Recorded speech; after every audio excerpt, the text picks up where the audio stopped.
Hello and welcome to another Smaulgld live stream. It is February 1st, Friday, 2019. Past January, we're now into the second month of the year. Hello, Smaulgld mug stackers and game changers. Tonight, we're going to talk about a potential nominee to the Federal Reserve by Donald Trump, who is a gold standard proponent on the record.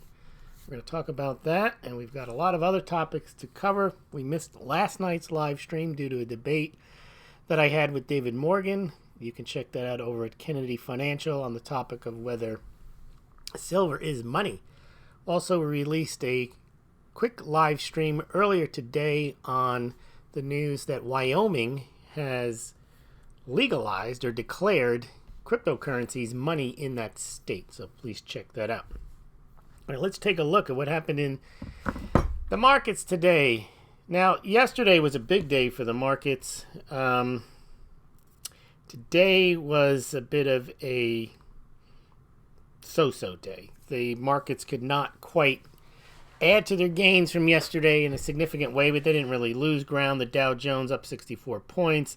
That's up about 0.26%. The Dow Jones at one point did try to get a little higher, got up to about 25,175, and it closed at about 25,063. So it was about down 100 points off of its high. It still finished up 0.26%. Nasdaq closed down 0.25%, down 17 points to 72.63, and the S&P 500 eked out a gain, less than 0.1%, up 2 points, 2.5 points, to 27.06. Over in the gold markets, same story. No real follow-through from yesterday. Yesterday's big gains in both the stock market and the gold and silver market. Remember, while gold and silver rose yesterday, the stock markets actually rose more on a percentage basis. So that was interesting to note that it was risk off and people were buying stocks, and yet, risk on, and both stocks and gold rose. Gold would be generally risk off. All right, let's take a look, though, what happened with the prices of the precious metals today. Excuse me for being a little slow here today because February is a new month and it shows up different on the computer. Okay, I got it. All right, so here we go. Gold price down a little bit, down $3. It's actually been up a little bit for a while, but closed down. Not very much, but down 0.24%, in line with the decline in the stock market. So gold holding above $1,300 at $1,317, and that is it until Sunday night. We're not going to see any change in the gold price, or at least the price that we report on in the United States. Silver. Typical for silver, gold went down a little bit. Silver went down a little bit more, down 14 cents to 0.89. Lost its hold on $16. Had been as high as $16.06 during the day. Ended up moving down to $15.88 and closed at $15.89 where it sits right now. It's down nearly 1% though, down 0.89%. But again, that's typical. When the metals fall, silver will generally fall a bit more. Now the gold-silver ratio back up to 83-1.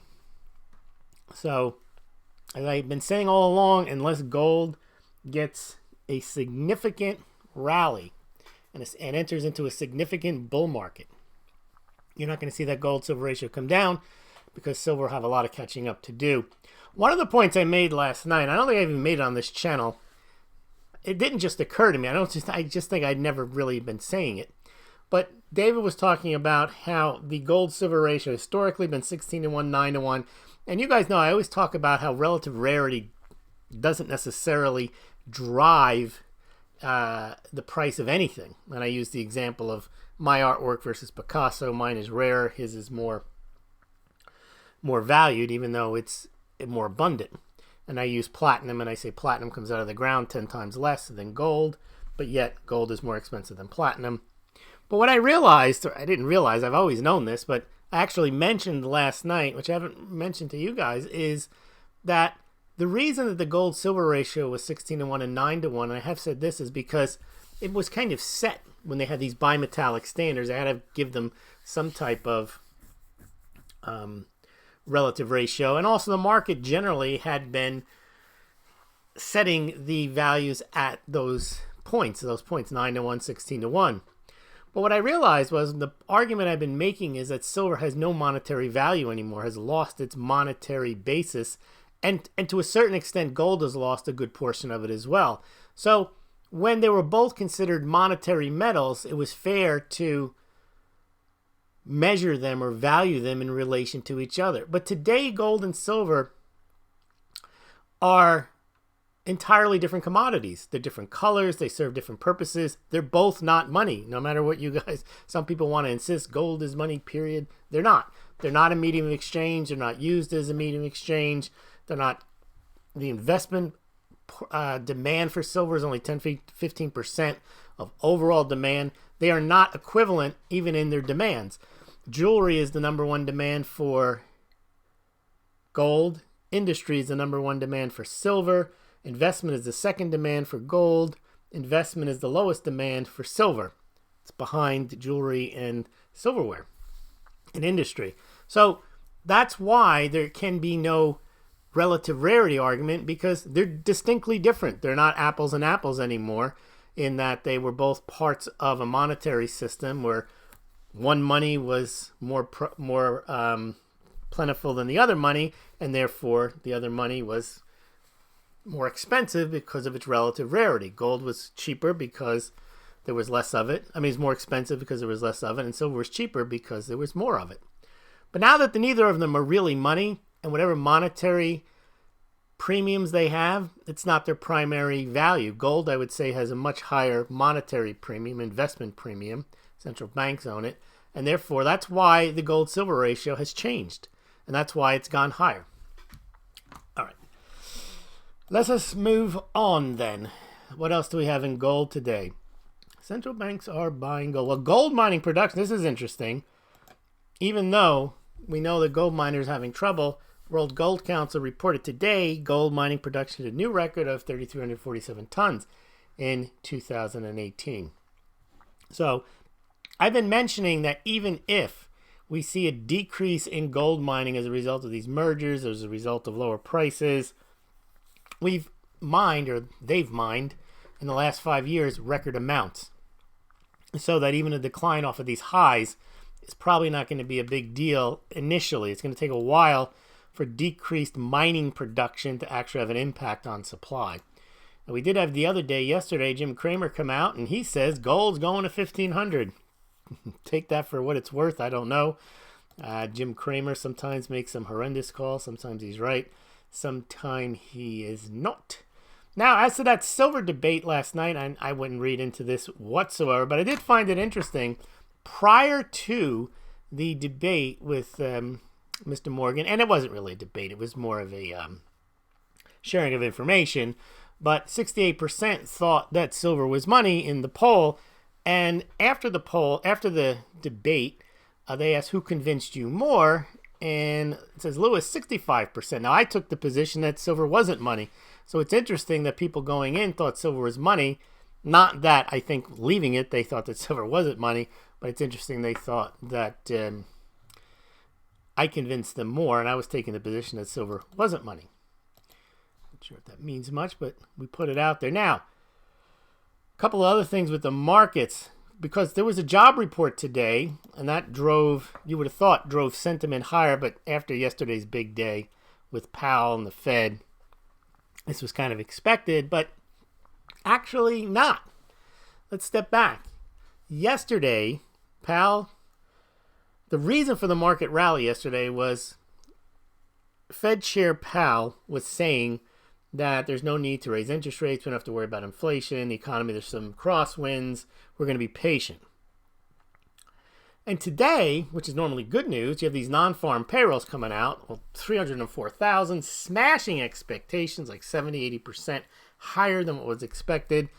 Now, had Powell not said what he said yesterday, and I'm sure he might have already known these numbers. I don't know if he knew them, but had he not said what he said yesterday, this type of number would have led people to believe the Fed would be on track to continue to raise interest rates, right? Because this is the type of robust labor market. And remember, when you have the lack of slack in the labor market because you have all this employment, 304,000 new jobs created in a month. How they calculate it, I don't know.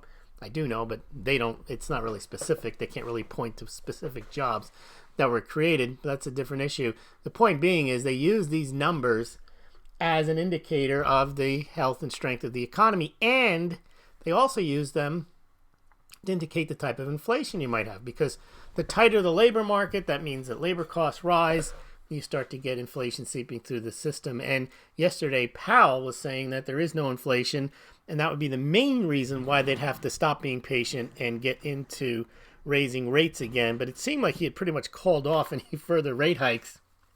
And I think having had that meeting yesterday was helpful, because today you might have seen market carnage as a result of this non-farm payrolls. I know it goes back and forth. Is good news for the market, or is good news bad news for the market because the Fed might act?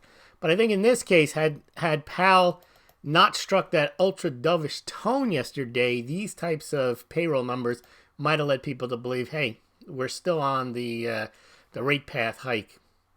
Now, Trump, remember the Trump pump? There's two components to this. The Powell put, we've already talked about, and the Trump pump. And yesterday, Trump was taking a victory lap. Dow just broke 25,000. Tremendous news. And if you recall, today we closed above 25,000 as well, because we were up 64 points. So yesterday we barely closed above 25,000, and today we closed above 25,000 again. And I say the Trump pump worked. Trump is also saying we had the best January for the Dow in 30 years. Now, one note, when the stock market finishes ahead in January, I think it's like 89 to 95% certainty, or not certainty, but it's historically means that the market will finish ahead that entire year. And he says, we have by far the strongest economy in the world, and we're getting some bad news out of China, as we're going to see in a couple of minutes. And here's the jobs. Trump trumpeting the jobs. 304,000 jobs created when they expected 170,000, and unemployment also below 4%. So he does have that going for him, the numbers on his side. Now, over in the cryptos, let's take a look at the crypto prices very quickly. Bitcoin 34.38, up 0.50, up 34.39, up 0.72%. Bitcoin Cash at $115, up 1.5%. Ethereum at $106, up 0.62%. Litecoin at $32.54, up 4%. Ethereum Classic just under $4 at $3.90, up minus 0.64%.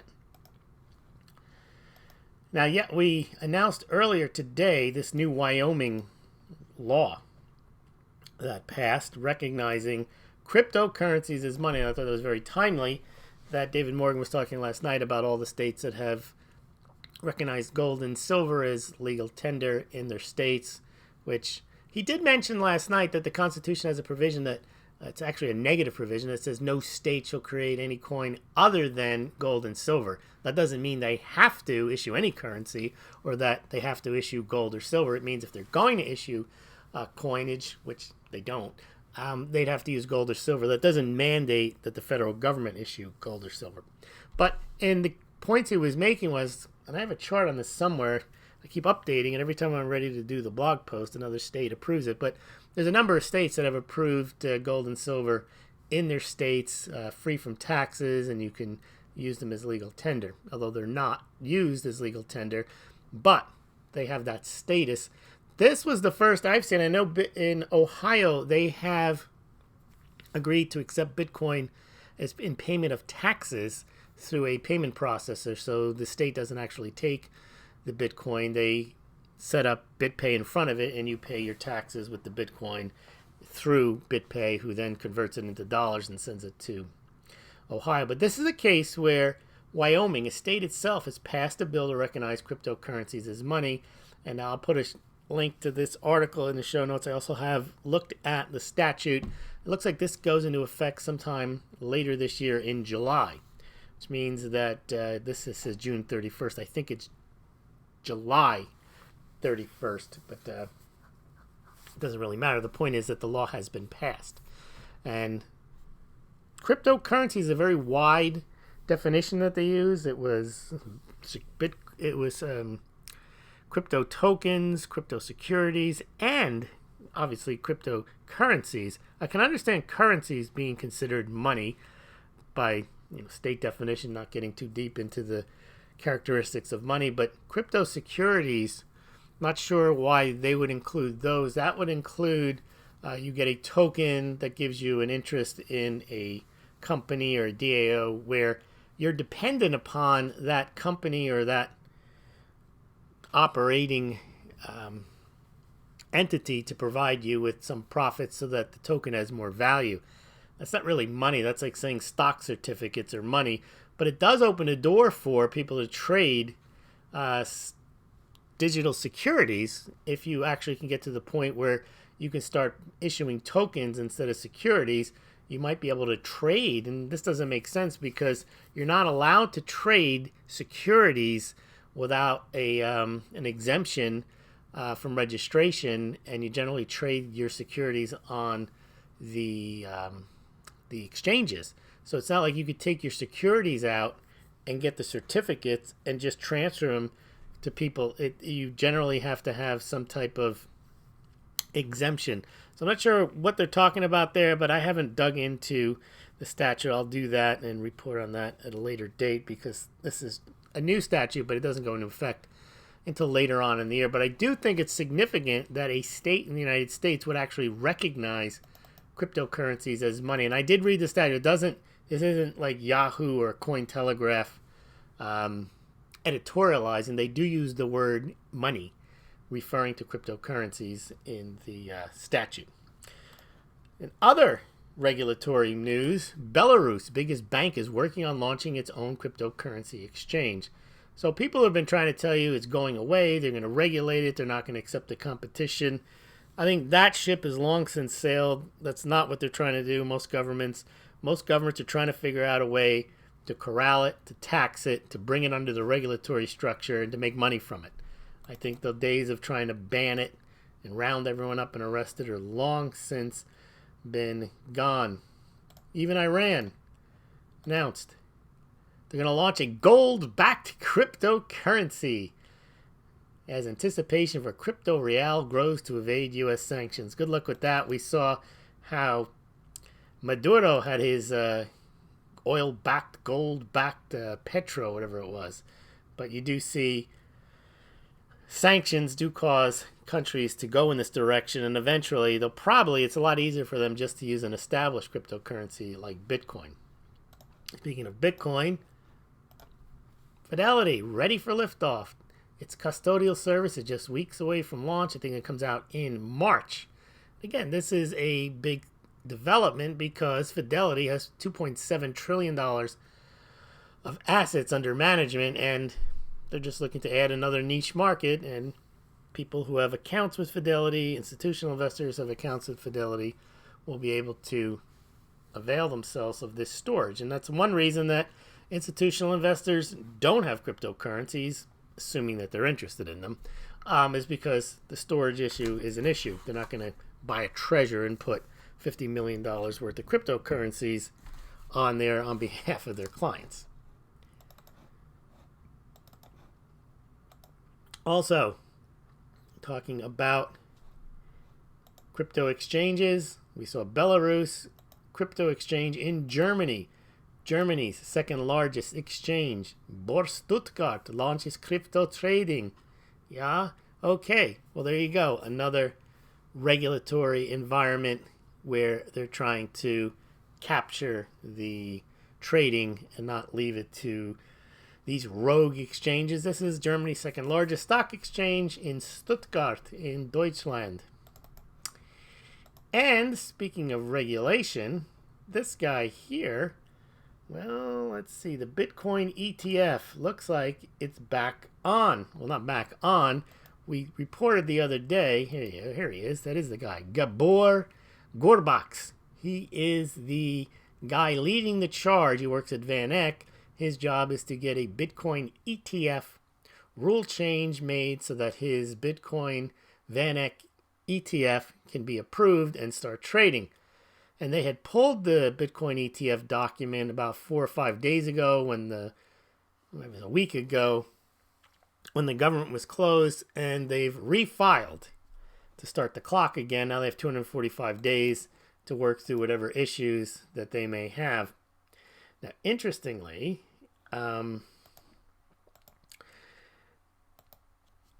there was news that,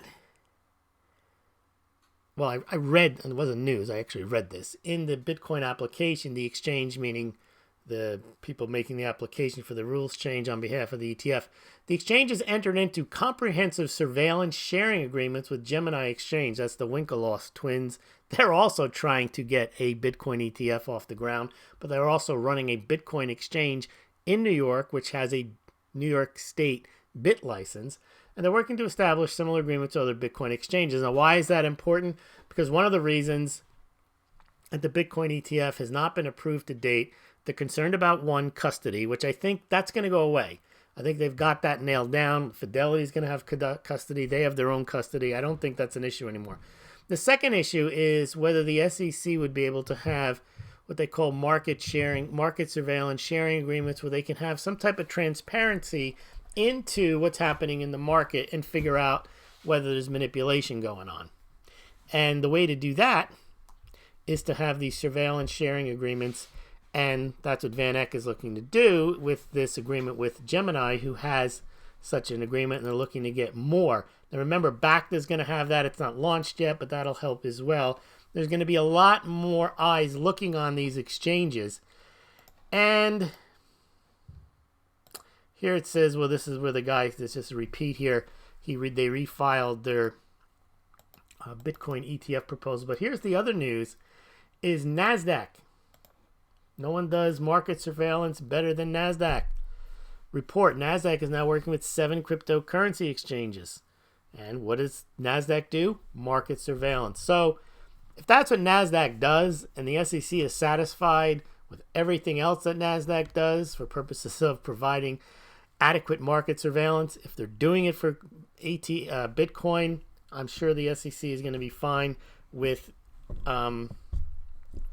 Van Eck using the market surveillance services of NASDAQ, because one of the crypto exchanges that NASDAQ is working with is the Gemini exchange, which is the one that is working with the Bitcoin Van Eck ETF people. So by definition, they're working with NASDAQ, and I'm sure the SEC is well aware of that. So we'll probably see a Bitcoin ETF sometime this year. Let's move on from cryptos and into China. China's had some very bad news lately, and this isn't good. Manufacturing PMI for China at 48.3. That shows a contraction. Remember, gold's back yuan, game changer. China to crush the dollar, Sun Tzu says. Well, they need more stimulus. And this is another Chinese manufacturing number coming in lower than expected. Not only was it under 50, but it was lower than expected. That's why Trump is saying we are doing well in the United States. What does this one say here? Now, this is news. China says it'll buy substantially more U.S. agricultural and energy goods. That is the new petrodollar backed by U.S. oil and U.S. natural gas. China's buying, a lot of the world is now buying U.S. oil, and they need dollars to buy that oil. The petrodollar backed by U.S. oil. And then yuan plunges after that PMI tumbled. Gold back yuan, Sun Tzu. You don't hear them talking about that much anymore. Of course not. And 440 Chinese company issue profit warnings in one day. I love this picture. I know they found this stock photo. They're all worried there in China. All right, let's move on from China. And let's talk about what's going to happen in 2020.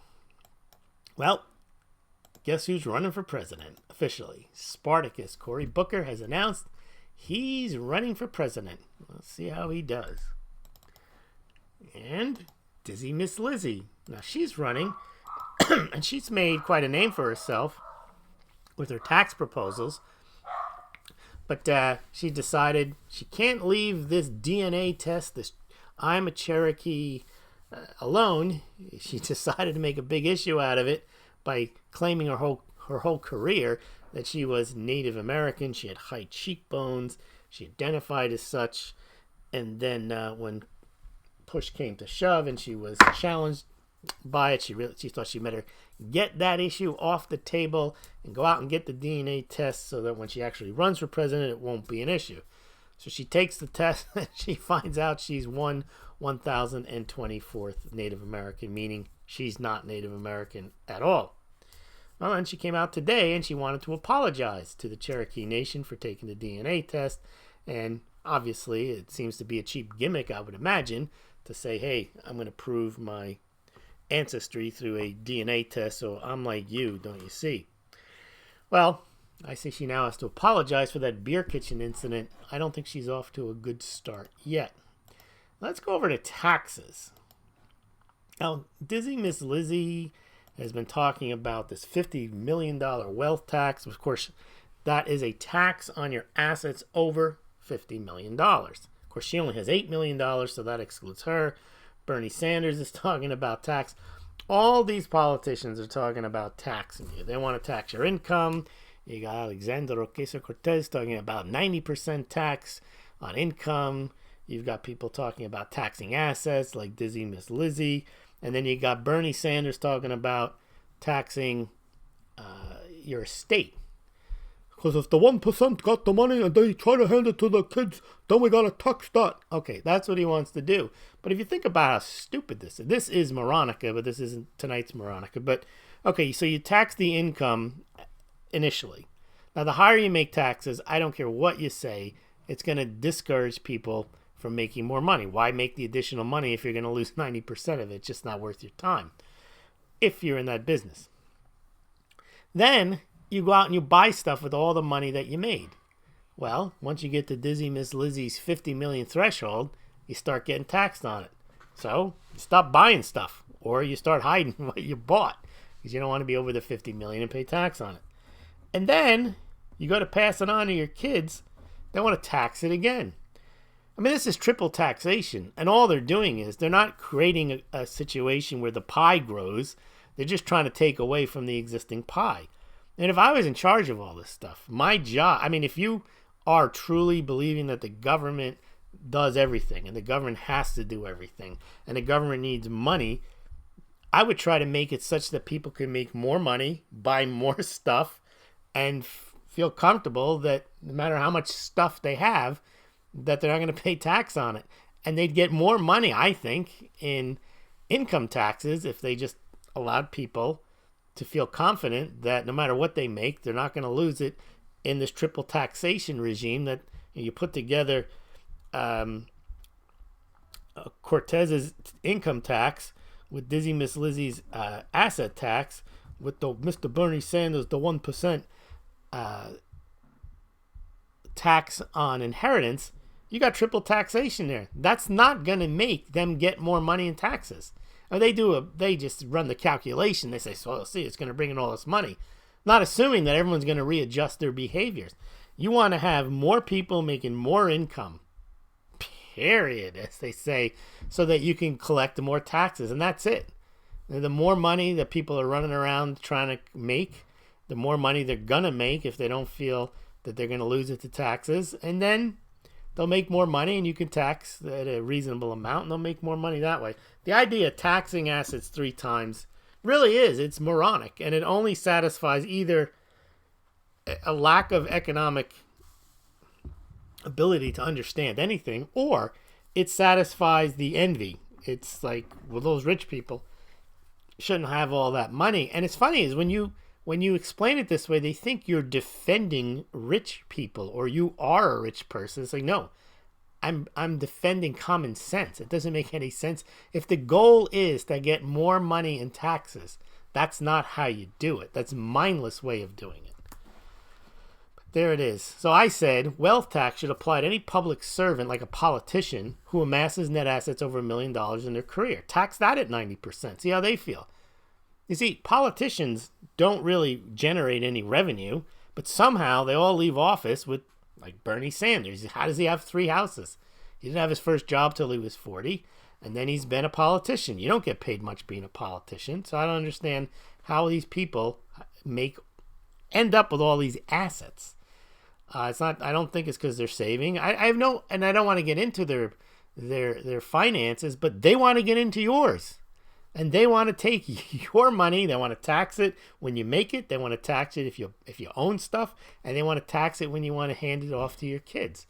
So I say they should be subject to a wealth tax, especially if they're in public service.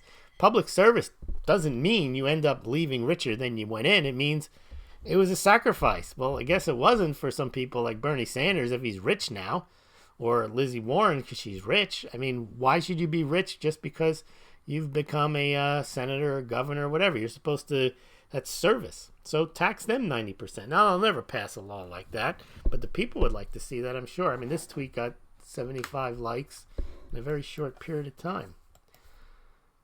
All right. Now, on to the Stone raid. Now, remember this guy, I was going to say Oliver Stone, but that's the guy who makes the movies. Roger Stone.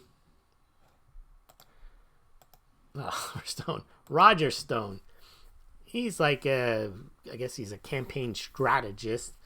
And somehow they're asking him, I don't even know what they arrested him for. I read the indictment. It says that they didn't like his answers that he gave to Congress. It's all about what his interactions with Julian Assange, which really makes no sense. It doesn't prove Russian collusion, because if you were colluding with Russia, you wouldn't be trying to get information from Assange. You'd already have it from the Russians. So I don't even understand why they're bothering with him. Well, I do understand. They're trying to make an example of him. But the idea that you had to have 17 people, SWAT teams, come into his house and arrest him, and you had the frogmen in behind his house in the canal, and you had the helicopter overhead and the CNN film crew. Kind of ridiculous. But Richard Blumenthal, I guess he loves movies because he had his own imaginary mover. He was charging the hill in Da Nang in Vietnam. He says, according to the Stone indictment, which was returned by a grand jury, and I read the indictment, I wouldn't say that guy's dangerous. He said a few lies to Congress, maybe. He has a history of witness tampering. Arrest that man. And destruction of evidence. Yeah, well, they've known about him for 2 years. If he was going to destroy evidence, he would have done it long ago. It wasn't like he was going to do it at 6 o'clock in the morning when they were pounding on his door. He's going to figure out how to hide all the evidence. And even threatened violence against other witnesses. Under those circumstances, says Dickie Blumenthal, a pre-dawn raid is entirely keeping with standard protocol. Well, Flimsy Graham disagrees. Flimsy Graham says, I wrote to the FBI about the arrest of Roger Stone. He has questions. Why was it necessary to arrest Mr. Stone at his home early in the morning hours rather than working through his attorney to permit him to surrender voluntarily? And in a way, he's right. Roger Stone had been talking about for months publicly that he knew he was going to get indicted. I mean, that gives you an idea. If he knew he was going to get indicted, then he'd be destroying evidence or fleeing the country. He made no such move. And then, actually, Flimsy wrote this long tweet. I'll only give you a couple of them. He says, I'm leery of the special counsel's investigation, who had retained counsel, had publicly stated that he believed that he would at some point be indicted and was apparently willing to surrender voluntarily and was arrested pre-dawn raid at his home. Now, Lindsay has been like, we got to protect the Mueller investigation. He's been saying that, and now he's starting to change his tune a bit. And he says, did anyone at the FBI, DOJ, or special counsel's office alert CNN, any other media outlet, or anyone outside of law enforcement the arrest was going to occur on the morning of January 25th, 2019? So he sends this letter out. I don't know what it's going to do, but it's almost like the FBI does what they want to do. Here's Trump on the Stone arrest. Now, he's in charge of the FBI. He says it was a very disappointing scene. He doesn't think it was the right thing to do. Okay, so call your FBI director in. I guess they figure he'd be obstructing justice or interfering with investigation.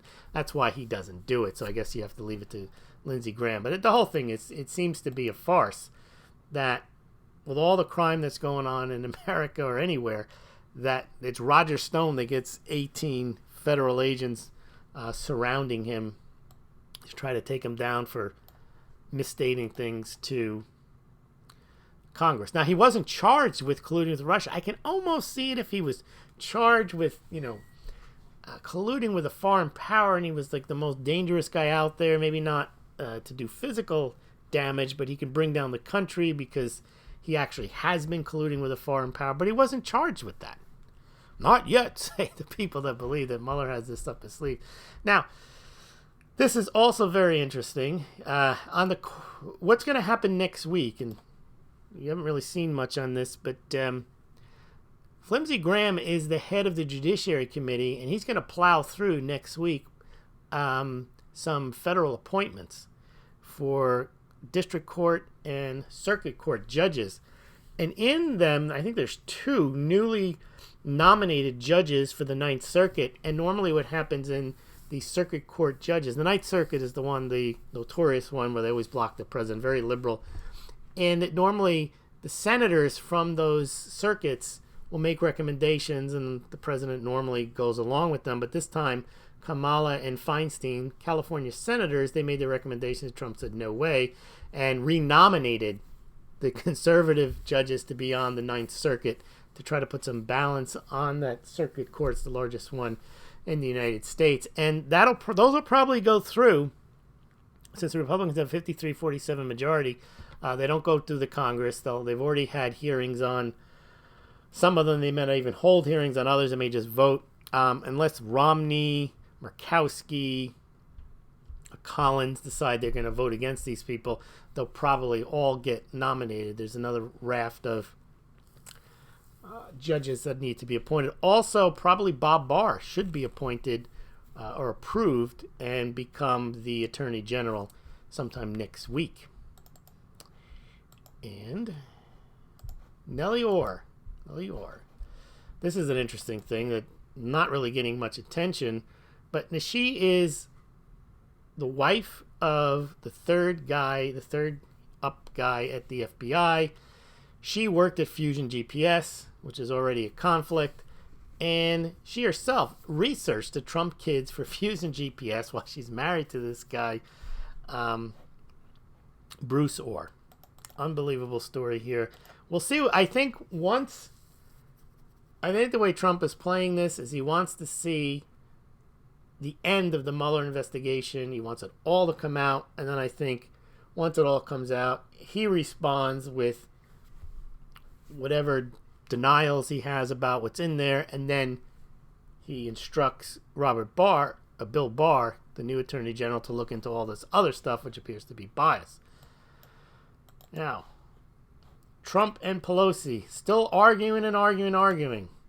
Pelosi says there's not going to be any wall money in the legislation. So they're not negotiating at all. Trump looks like he's readying this national emergency. Then he said this. She said he noted that Pelosi said there's not going to be a wall in this deal, but she did say she'd be open to other kind of physical barriers. Would you accept that? But then he said the wall is under construction already. Now, I don't know what he's talking about. I didn't hear any explanation. He says, no, we're doing it.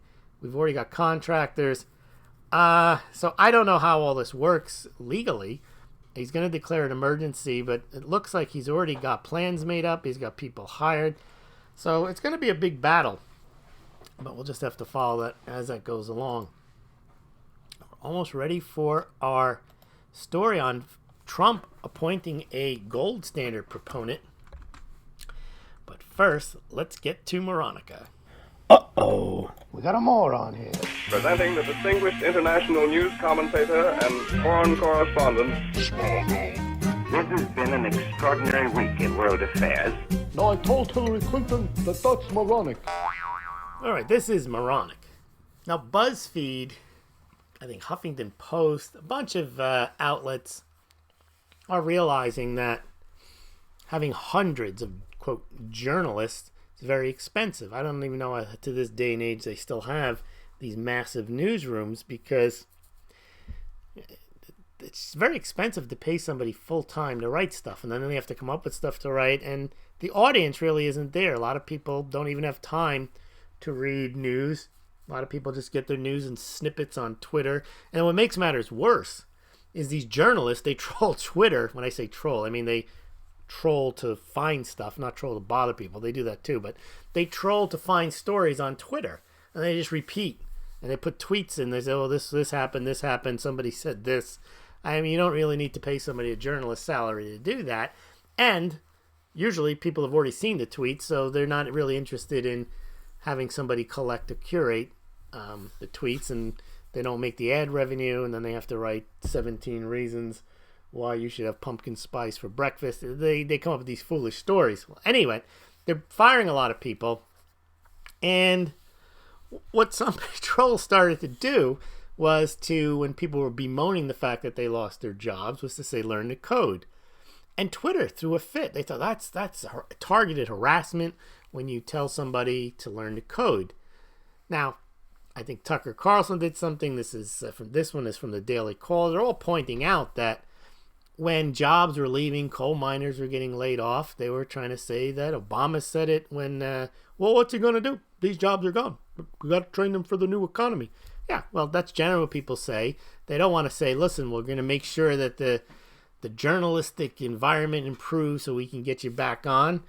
Tell them you got to retrain. That's generally they've been telling people in the United States for the last 50 years. These jobs are gone. They're not coming back. Well, people are telling the journalists, and there is some spite in there. They're calling them fake news and everything, and they're saying learn to code. I don't know how that rises to the level of targeted harassment. You could say it rises to being a jackass or being a heartless or whatever it is, but it's not targeted harassment. But as I was reading this, finding out all of another company came out today. This is Vice. I don't know what they do. They're going to lay off 10% of their staff, 215 employees. How many people need to work at these places to say whatever they're going to say? So be careful. Don't say learn to code, even as a joke. That Twitter has actually suspended and banned people for that. Unbelievable. And I think that is moronic. It just shows you what they think is offensive.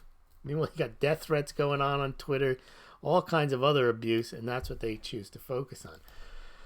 All right, let's get to tonight's top story, which is, now there was news over the last couple of days about Trump wanting to appoint a guy named Herman Cain to the Federal Reserve.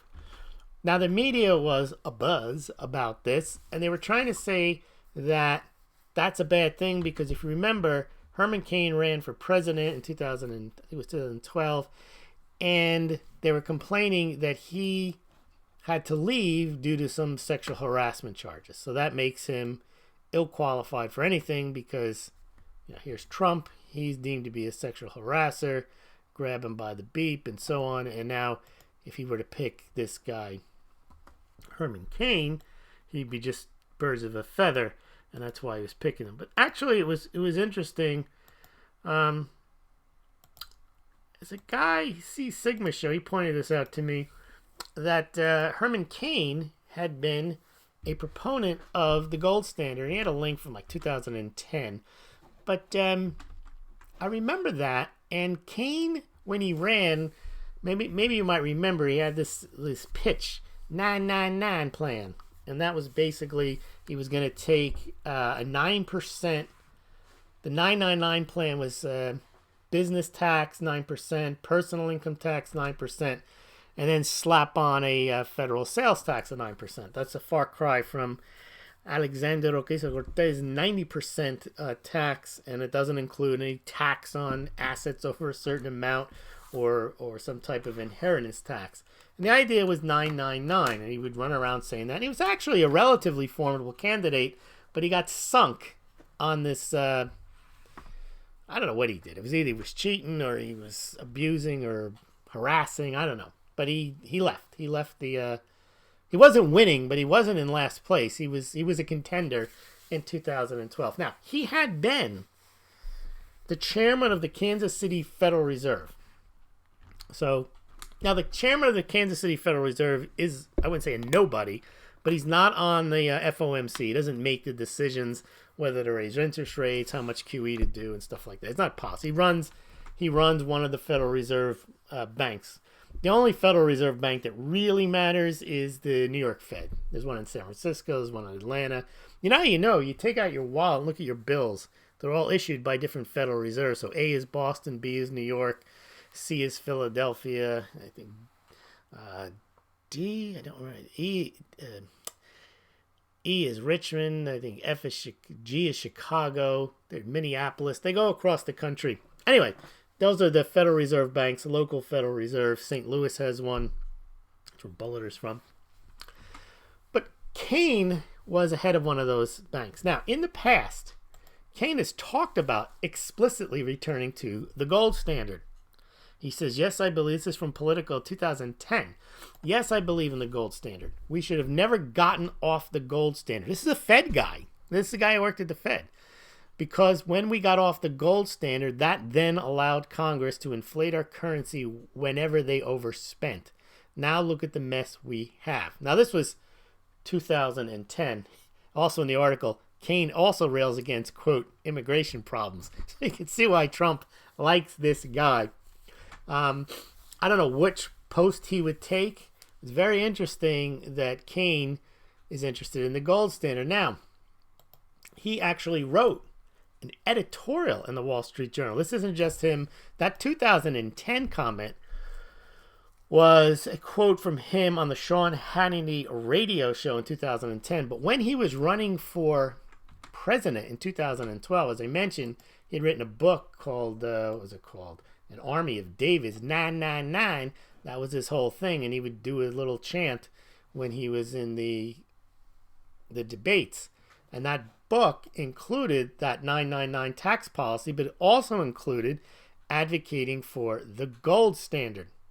So he wrote an editorial in the Wall Street Journal. Herman Cain, we need a dollar as good as gold. A gold standard is to the moochers and looters in government what sunlight and garlic are to vampires. So this guy is hardcore. I mean, he believes in the gold standard. And he talks about his 999 code replacement plan. I'll leave you a link to this in the show notes. Point being that this is a guy who you would think the current Fed structure would want nothing to do with. Because, I mean, the gold standard to them is like sunlight and garlic are to vampires. So I don't know if he'll get appointed. If he does get appointed, remember he's only going to be one vote. But, you know, it's like having Ron Paul in Congress constantly standing up for the Constitution and being the only person on many votes, being the only one not to vote for it because it's not constitutional, harassing Ben Bernanke about gold. Be interesting to see if he does appoint Herman Cain and what Herman Cain's views are on the gold standard still. So let's see what your views are on what's been going on here. Got a big crowd tonight, so let's take... Oh, if you want to comment and you want me to comment on your comment, you have a question, do the 3 stars, the 3 asterisks, and then Smaulgld so I see it. Otherwise, I just scroll through the comments and I just pick and choose and see if there's anything good. And sometimes sometimes at the end of these live streams, I see some really good comments. And I'm like, I should have cut that one. But it's hard because there's so many of them and they scroll by. And the way the mouse works, sometimes I pass some really good comments. All right. Let's see what we got here. Crypto Shrugged author. They can't be honest how much debt and US dollar is. Why would they do better with a gold backing? Would just increase fraud and exchange until it breaks. Yeah, who knows how this stuff would all work. Let's see what else we got here.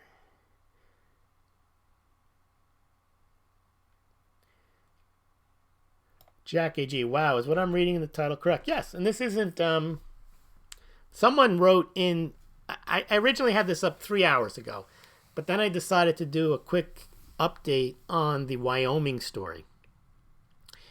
And the person wrote, great click type start again. Great.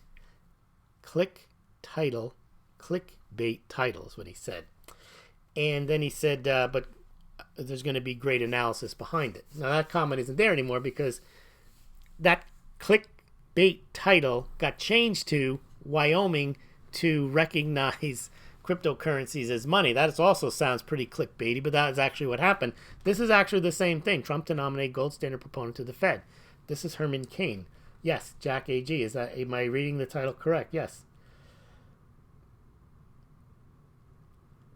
All right. ASMR people. Somewhere between 1 and 99% exist in effective tax rates, which maximizes total taxes. What ASMR people is talking about is the Laffer curve. That was what Reagan used. And essentially what the Laffer curve says is there is a sweet spot where for the government to make the most amount of taxes. Obviously, if you have a 0 tax rate, you're not going to get any taxes. If you have a 100% tax rate, you're going to get 100%. But when you're at 100%, no one's going to work at all, so you're going to get 0. So whether it's 0 or 100%, you're going to get 0. Now, if it's a 10% tax rate, you're going to get 10% of a decent amount because people are going to work. You're not going to disincentivize people to work at 20%, 30%. There comes a point, though, when you get to 70 to 80%, people shut down. So the pie may be bigger at 30%. 30% of a bigger pie is better than 70% of a smaller pie, depending. And as ASMR people says, there's a point in between that seems to be what that might be. And he's right. If you're really, your job if you work for government, your job, I think, is to collect as much tax as you can and to spend it the most efficient way. I mean, if that's your point of view is you want to spend money, well, you want to get as much of it as you can, and you should figure out the best way to get it. I think it was Obama who said something like, even if it means we get less money, it's the right thing to do, meaning punish the people who have more money because it's not fair that they have more money. He said something very similar to that yeah, we might get more tax revenue if the tax rate was 40%, but it's better that we take it from them because it's the right thing to do, even if it was 70%. We actually made less money. Now, Jack is a big metals fan. He says the best time to hold metals. If silver jumps to $100, take some profits. I think if silver jumps to 50, many people will be taking their profits if they've bought below that amount.